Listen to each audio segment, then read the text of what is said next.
But also, with some discussions that are happening in the case that goes with it, I was also led the team that made the business case for the Mayor's Vision for Cycling, which is a £913 million programme over 10 years of cycling improvements in London. So I do have a sort of wider perspective, and sometimes on the other side of sustainable modes, and not just on the pushing people out of cars perspective. So I'll briefly just set out the London in context, so a little bit around how we work, just to clarify, because sometimes it's helpful, particularly working with authorities outside of London, as to how we operate and certainly what things are within our responsibility.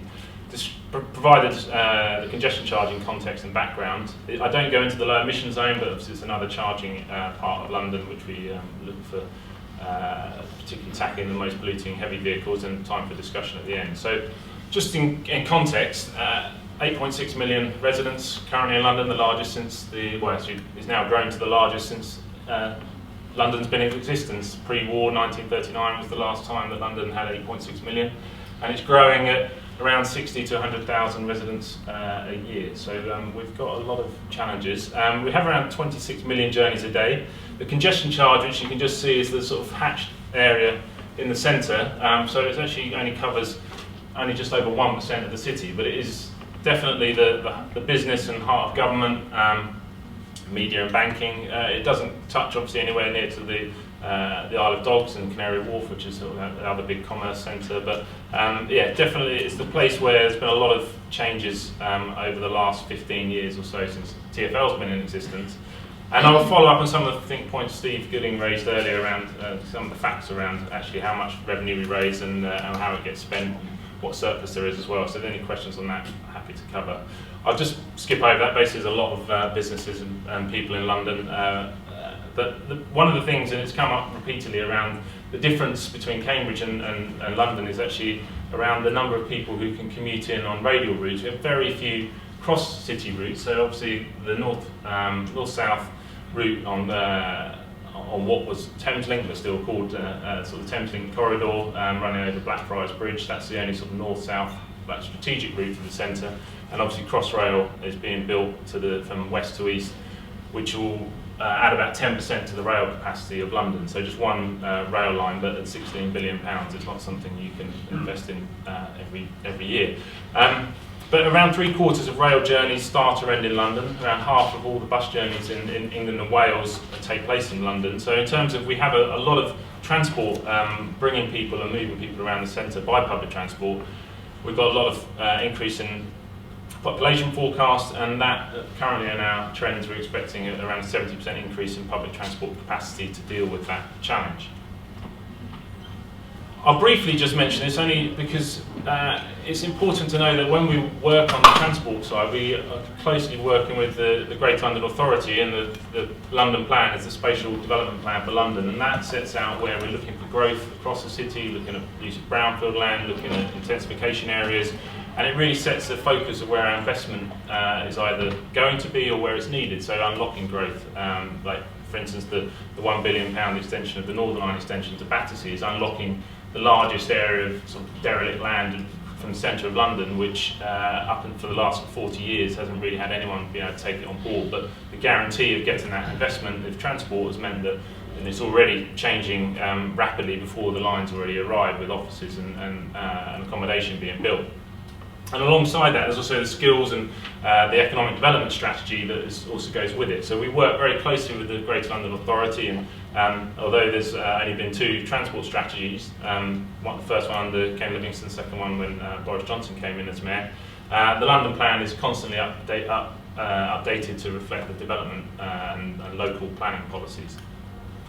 The reason I mention this is we operate the transport network. We are responsible for some of the roads, and we use it to try and unlock growth. Now the reason I'll just go forward a couple of slides just to sort of set the context. We actually only operate 5% of the road network, which is quite important when it comes to something like the congestion charge, because there are 6 boroughs affected by the congestion charge where it operates, but we can only actually change the network on the part of the road network that we operate But that network carries around a third of the traffic in London. So whilst we can look at clear ways and using red routes and keeping people off of some of the priority corridors, in terms of actually implementing an area scheme like the congestion charge, we have to work very closely with local authorities.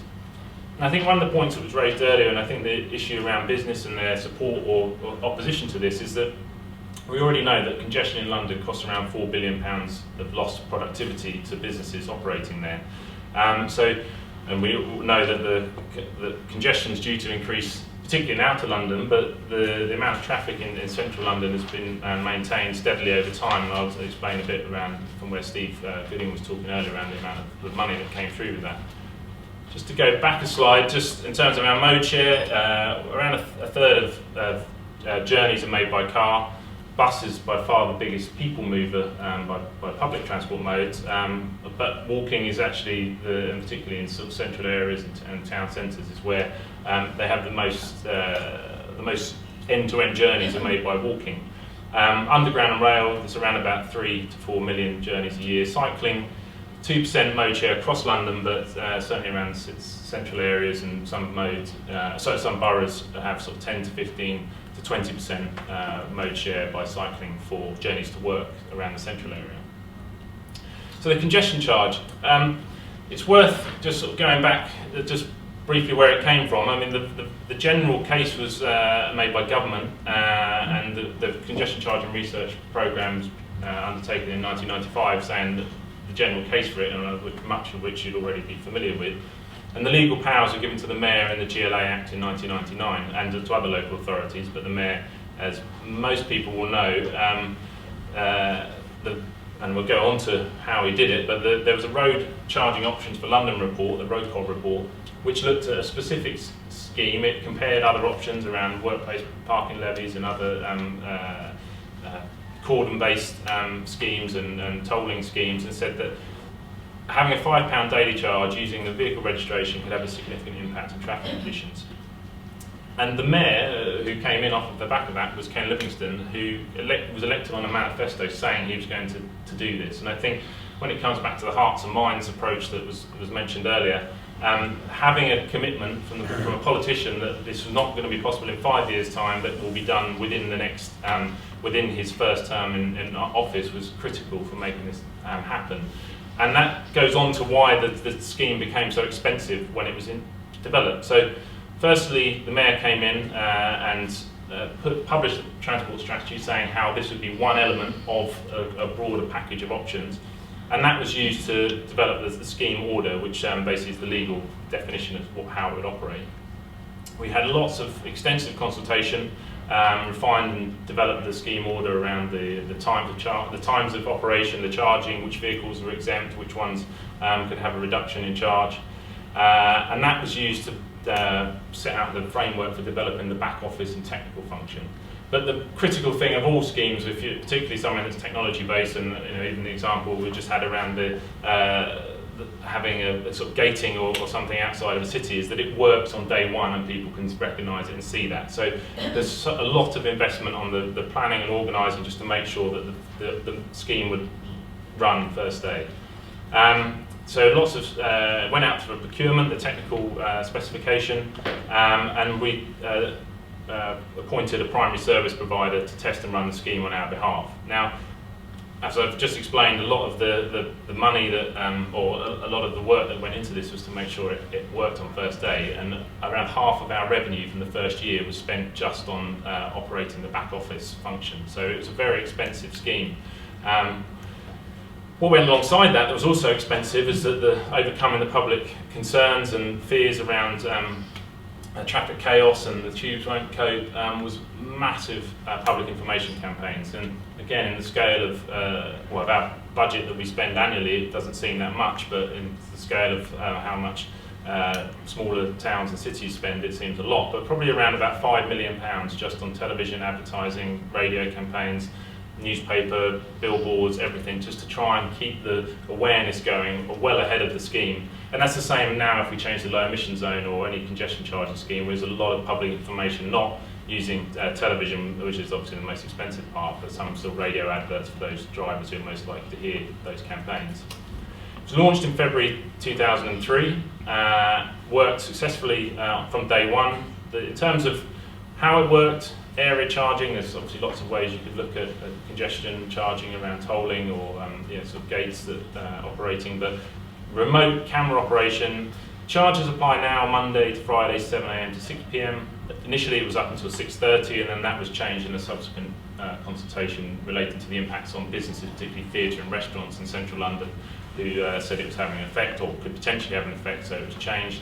The original charge was £5, it's now £11.50 per day, and it's a reduction if paid online. And you can now also pay the following day in case people forget.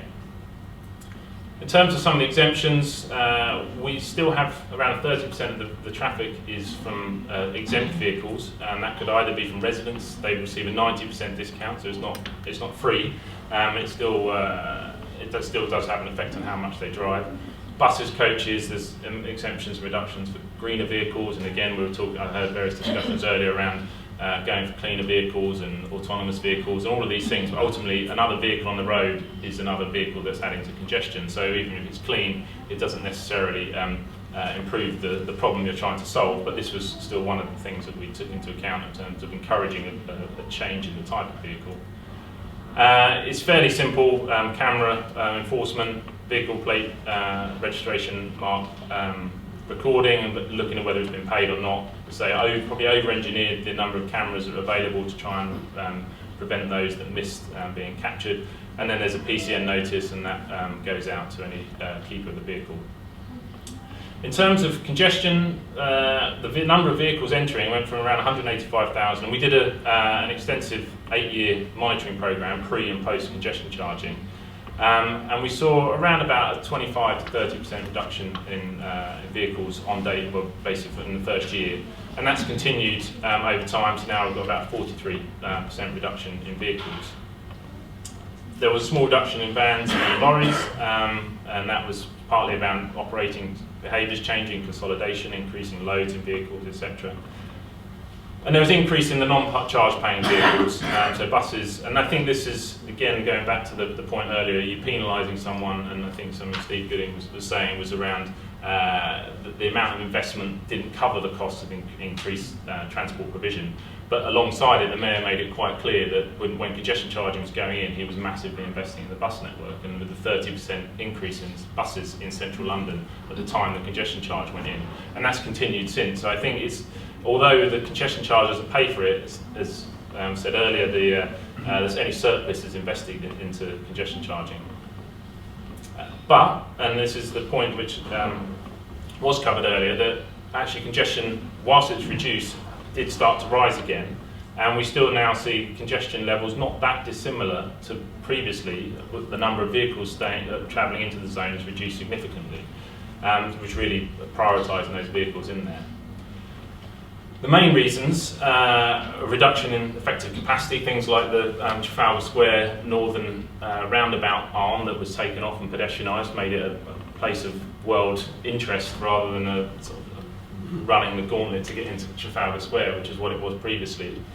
Big priorities given for buses and cycling investment, and also there's, with Crossrail being built, it's the largest engineering project in Europe when it was in the main throes. This is Tottenham Court Road station under construction. Taking out massive amounts of capacity meant that, for other purposes, has meant that congestion's increased.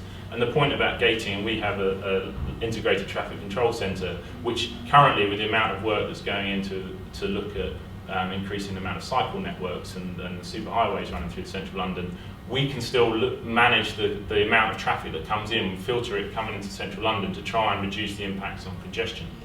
And it's clear that without charging, congestion would be much worse if we had a completely unconstrained amount of vehicles coming in. So in terms of how much revenue, so we do still raise roughly £150 million a year, of which, as I say, initially it was around 50 to 60% of the costs were just operating. Now we've got it down because now the technology's in, it's embedded, we know the process is more, we have different suppliers, so it's in a competitive environment. It's now down to less than a third of the costs of operating so we still can invest around about £100 million into back into transport. The impact on businesses, seen as neutral in that it didn't prevent people coming into shops, and deliveries was improving. Big reductions in some of the air pollutants, but that's not the primary goal of the scheme. I think that was again something that I think Steve Gooding's point on, be quite clear why you're introducing it. And in the case of London, it was about reducing congestion to try and improve the area, not about specifically around air quality. And also less personal injuries and accidents on the roads. In terms of changes over time, so the charge increased quite soon after the £5 to £8 charge. We introduced the Western Extension, covered a much larger area, including a lot of residential areas. Strong opposition to that, and as with all things that raise a lot of profile, on a political campaign, Boris Johnson came in under the remit of removing the Western Extension as his first, one of his first activities as mayor. So within days of him coming into office, we then started to look at how we could change the scheme order. So that was removed in 2010, and alongside as some other changes to do with a green vehicle discount. Charges increased over time, and we've also looked at increasing penalty charges as well. So the main lessons were that political commitment was key. We've said a lot, and data drove a lot of the analysis prior to even TFL being involved in it, but even when we had a massive monitoring campaign. We do a lot of household surveys around travel behaviour, origin destinations on bus, tube, etc. Lots of clear understanding about where people are going, what they're doing, and that really kind of drives the policy. It's sort of evidence-based policy making, which all policy making should be. Extensive public consultation, really key to make people know what's going on, or let people know. Strong project management to make sure it worked on first day, and the same about contracts. Lots of public transport alternatives, and so subsequently investments gone into cycling as well, but the key at the beginning was public transport, particularly buses. Traffic management, and we have a sort of comprehensive way of managing the signals, but some of that's automated and trying to improve the sort of efficiency of junctions and eking out 10 to 15% more capacity everywhere. Continued strong public information campaign, and constantly monitoring and changing it as it goes along. I mean, it's still a tricky thing to have any changes to congestion charge without raising concerns, but it's still a main thing that we do. I think that's probably about it. And the only reason, sorry, it's got a Chinese character in the bottom. If you think you're the only people, I was in Beijing a few weeks ago talking to the National Association of Mayors of China, and the sort of 25 biggest cities in China are considering congestion charging, and they don't have quite the same political issues as we do. But they still thought it was a terrifying prospect. So, I mean, London's successful, but it's by no means guaranteed that it will be everywhere. Thank you very much, Peter. We'll kick off by going back to one of the points that was made to us earlier, I think, about the London congestion charge. It was stated that it didn't raise any money, which is sort of looking in conflict with what you just told us. I wonder if you could, were you here when that? Yes, I was, and I spoke to Steve afterwards to explain. Yeah, I think that I did actually, first thing I went over, and I didn't want to interrupt as the discussion was going on, but I think that the initial feeling, and particularly from the Department for Transport, is that relative, and Steve was responsible for giving budget to TFL of around £3 billion a year from the Department for Transport. In comparison, £100 million worth of net revenue doesn't sound like a lot, but it is real money, and at the beginning it wasn't as much because of the operating costs, so it's seen as you're barely sort of washing its face in terms of the amount of money that it's raising. But over time the contracts have got cheaper, so the amount of revenue we're raising is greater. But in the scale of we as an organisation, including capital investment, spend about £11 billion a year, 100 million is significant, but it's in that scale. I think when I spoke to him about it, was saying in the context of how much money we spend, 100 million doesn't sound like a lot, but it's significant in terms of what we can still do with it in our surplus. Thank you. Other members of the panel? Roger. Thank you, Chair. I was interested, the volume of traffic dropped obviously when you introduced the charge by about a third, and the operating hours were 7 in the morning till 6:30 in the evening. Mm-hmm. Did it actually make people do things differently, i.e. were people sharing cars or riding bikes in, or actually was it just that delivery vans were delivering before 7 o'clock in the morning and after 6:30 in the evening. Was the volume of traffic non-congestion charge increased as much as what you saw in the congestion charge? No, there wasn't actually that much displacement out of the charging hours, and certainly the vehicles that were most affected were the private vehicles. Residents were changing their behaviour, and mostly they were starting to use alternative modes. If they were near to central London buses, if they could look at an alternative of getting the tube. Because at the time, the cost of a daily travel card would probably have been about £5 as well. So it was saying that if you have a daily travel card, then it's the same cost as having a congestion charge, but you don't have to pay parking. And I think that's the other thing, in comparison to the cost of parking in central London, congestion charge is quite cheap, because you'd be looking at sort of £25 to £30 a day to have a car parking charge for being in central London. So in that scale, the congestion charge would add another sort of third on top of your cost, but it's not the primary thing. In terms of businesses, there was some changes in the way that they behave, but relatively small, because they saw the benefits. And I think another point which sort of came around, was discussed earlier, is around, well, what's the effects of taxes on, is it a tax on business? And I think the case was very much made with the Mayor by people like London First on the business side to say this would be a benefit to the city. And then also we had a lot of subsequent experience with the Olympics around managing demand and looking at shifting time and patterns of behaviour of delivery out of the central area. And whilst I said about the experience in Beijing, one thing there is they don't actually allow any lorries into the city at all during daylight hours. The difference being they still allow construction in nighttime hours, but that's something which, London has, when you look at it now, and I look from where my office is, the number of large heavy good vehicles that still come in is a significant issue. But sorry, if I make the increase in public transport was essential. Yeah. And that was by 30%. Yeah, so 30% in bus capacity that came alongside it. And more tubes or just buses? Well, the lag time for tube investment is, even when the Mayor made a case to government for tube investment, we're actually the first major upgrades didn't happen until sort of 5, 6, 7 years later. So now we're only still seeing the culmination of the tube upgrade investment, which is sort of a 10-year window. Same with station improvements. Victoria's been dug up for 10 years, that's how long it takes to upgrade a station. Thank you. Jeremy? I think for me, in many ways, the most interesting thing you said is whatever we decide to do in the City of York, we need to invest in quality project management and quality communications. Can you give us any sense of how you decided what proportion of the total budget should be spent on those kinds of things which are not necessarily popular for people to see the money going on, particularly on communications? But I mean, I see it really important. How do you decide what proportion goes in that direction? I think at the time when congestion charge was first going in, the landscape, both politically and financially, was quite different, and the drive for value for money was there, but I think that the Mayor was very much whatever it takes to make it work. So in that sense, I think it was just spend what you need to make this happen, and I think as an organisation that was very much the message that we had to make it work on first day.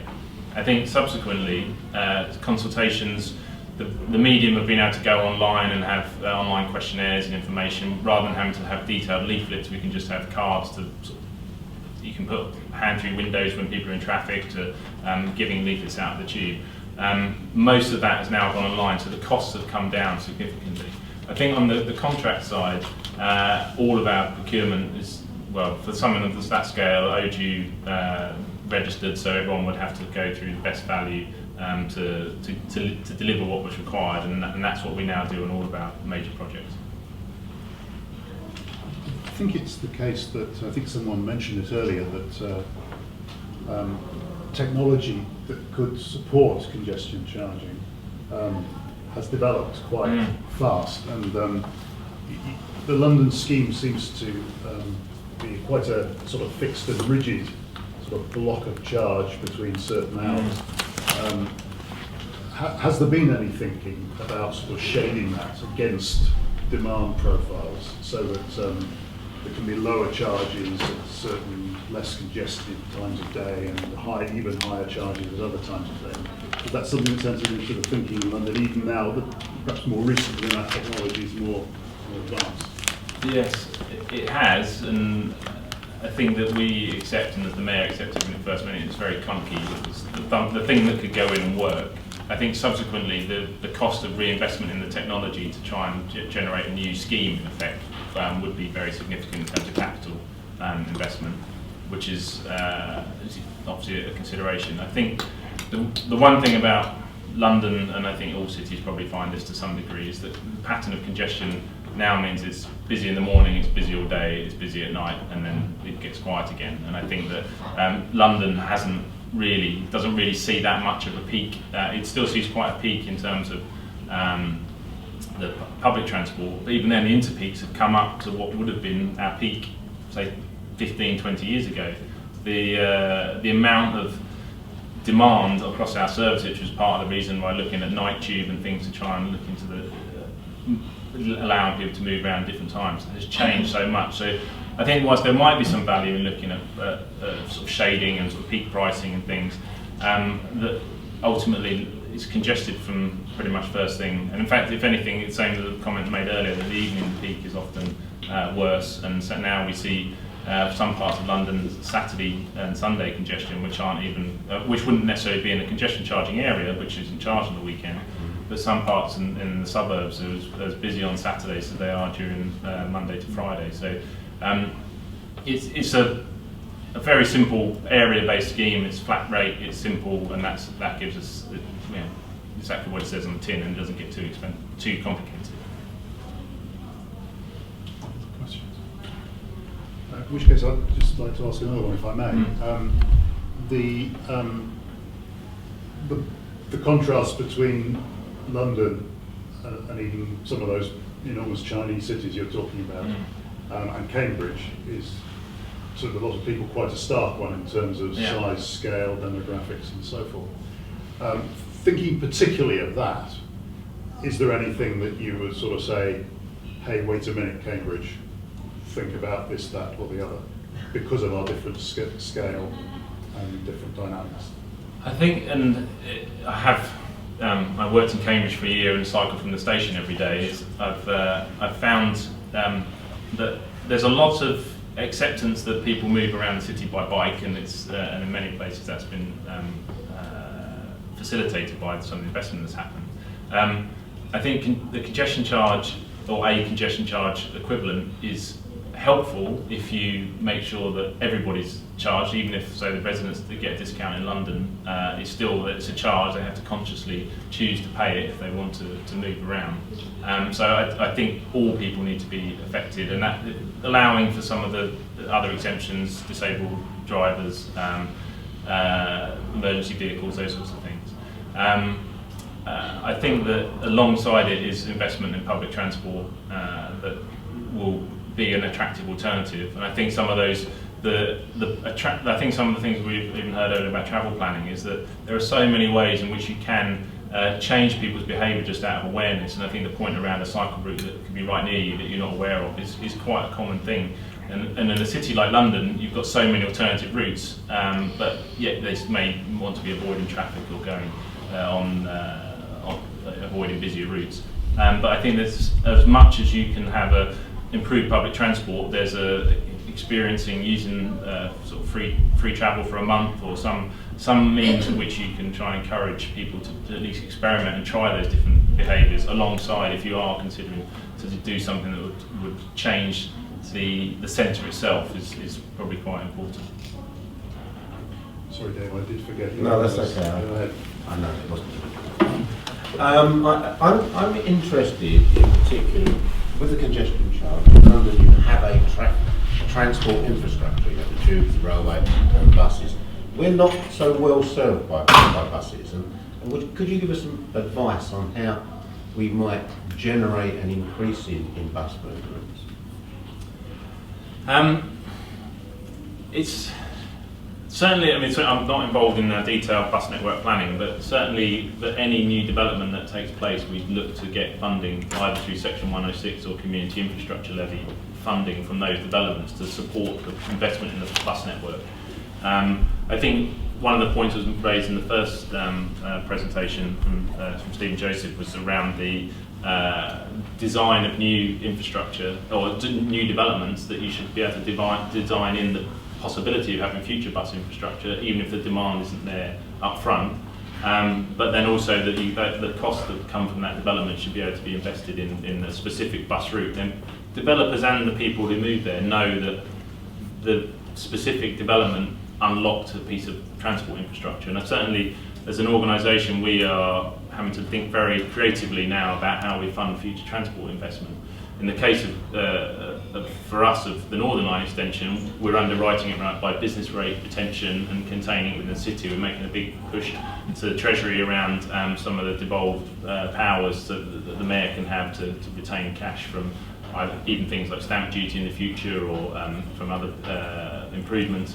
What we have made sure, and it's quite hard sometimes with our transport finance colleagues, is that the congestion charge is not a tap that you can just turn up a little bit more to get more cash in. It's a policy reason for doing it. With the elasticity of demand isn't really changing, so we can't just sort of justify actually we'll add another £1 on this year or £2 that year. It should be around, if it's trying to match the cost of driving against the cost of public transport, then you might adjust it there. But all of those things ultimately to come back to, even if it's alongside investment in the bus network from other sources, is cycling and walking improvements. Certainly now, central London, much of it is around pavement capacity over road capacity. So it's like some of the reallocation, and the biggest crowding around some of these stations, that's the danger. So we have to look alongside any bus improvement with the additional number of people moving around the city, that's sort of a fundamental part of how an integrated system works. Roger? Thank you again, Chair. I was really interested in what you said about the congestion charges is for everyone, because I think when it's been taught before, there's been a certain measure or concept of we would put cameras on strategic sort of corridors into the city, so it's penalising those trying to get in, but not necessarily those within. And actually, I can see what you're saying about it should be for everyone, because there's still a car in the queue of traffic that's within the city. So it was generally conceived, I think, that anyone that was within was okay to still use the car. And so how would you go about, is that cameras everywhere, or is it a blanket charge for someone that's got a car? What would be your advice on how we would charge people within? Well, we initially had any sort of the main sort of routes in off the main roads. We had an exemption through Park Lane and Vauxhall Bridge. That was always free, even when we added the Western extension. But we have cameras on the edges of the zone, and then a few cameras inside the zone, in case someone may have already had their car in there and then they're just circulating without actually leaving the zone. And also the low emission zone uses the same camera infrastructure. That is a London-wide boundary, effectively, and it now tackles everything from lorries, buses, coaches, vans and minibuses, or the larger sort of vans and minibuses. But that only has the arterial roads, mostly. I mean, there's a few other cameras on the edge. But the central zone cameras still pick up those other vehicles as well. So even if it's a van operating as a one-man white van versus a sort of big sort of corporate distribution network, they all have, even if they're operating within London, they would still get caught either on the way in or on the edge of the congestion charge zone. So other cameras are needed, but the two systems are linked, so it's not. It's really interesting. Thank you. Thank you. And the last one from Noel. Yeah, just out of interest, how extensive are residents' parking schemes in London? That's things like controlled parking Yes. zones. They're depending on where you are. So certainly the central London boroughs often have a CPZ. One of the problems that even came up from the Western extension is that Kensington and Chelsea operate the whole borough as one parking zone. So that means that you could travel across the whole borough and park anywhere else, and that has no effect on their behaviour. So some boroughs have very sort of discrete parking zones. The same issues that you'll have if you go out for consultation. It's a politically hot topic. Some boroughs in Outer London, Bromley, don't have any and don't want any. They might have some charging around stations around the centre. But it's certainly nothing, we can't introduce one, so we don't raise any revenue from parking. So we have this sort of weird issue that most cities at least have some control over one or two of those things. But we do in the London plan set parking policy by how much space should be given over to parking within a development, or how many is the maximum number of parking spaces. And we also, when we're sort of looking at the design of Outer London more generally, we start to encourage other, so certainly cycle parking increases out there. So all of those things are done at a strategic policy level, and then the borough can locally implement them. And many of the sort of central London boroughs, so Camden, Islington, have zero car developments. Predominantly Hackney has, I think, 96% of developments are zero car. This is all about if you're a member of, or if you buy or rent in a property that has that restriction, you cannot get a parking permit for that area. You might be able to get access to a car sharing scheme, or you might have an electric vehicle sort of as part of the development, again as a car sharing. But that's all put into the policy that London sets across the city, and then each local authority adapts it according to their needs. So further out they don't see a need for controlled parking zones, in the centre they do, and they might say, but if you still need access to a car, and here's a car share, or a car share scheme is not like the ones where you drive sort of the same way to work, but sort of a joint access.